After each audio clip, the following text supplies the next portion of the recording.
Now, one more thing. It turns out that there's an exception to this rule, because guess what? Organic chemistry always has one exception, right?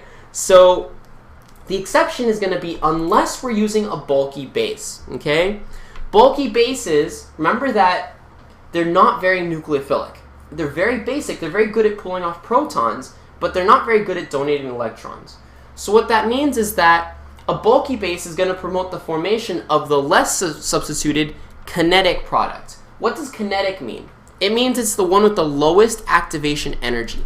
The one that's the easiest to grab, even though it's not stable at the end, is going to be the one that is favored at the end. So let me show you guys how this works. Let's say that here I'm reacting with a bulky base tert-butoxide, okay? So that's my tert-butoxide molecule. Notice that it's kind of bulky. It's got an O and then it's got that tert-butyl group on the side. Let's do the same reaction. I have my green hydrogen here, and then I have my red hydrogen here, okay? So we have the same option to pull the green one and get the less stable product, or the red one and get the most stable product, all right?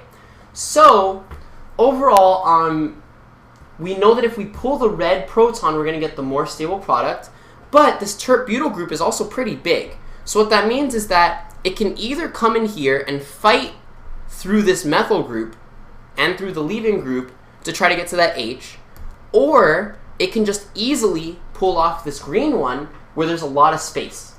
And it turns out that even though the red one is more stable, the tert-butoxide is going to be such a strong base and it's going to be so bulky that it will prefer to take the easy way out. It's going to prefer to take the less substituted H just because it can get to that one better. Isn't that interesting?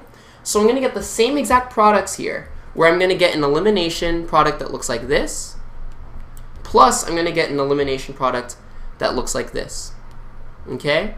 In fact, the Zaitsev and Hoffman hasn't changed either. This is still going to be my Zaitsev product, and this is still going to be my Hoffman product, okay? So nothing has changed.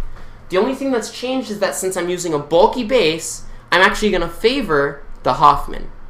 So that means that my major product will actually be the Hoffman, and my minor product is going to be the Zaitsev. Even though the minor product is the one that's more stable, but it's the one that's harder for the tert-butoxide to get to, so it's just going to pick the easiest way possible. All right?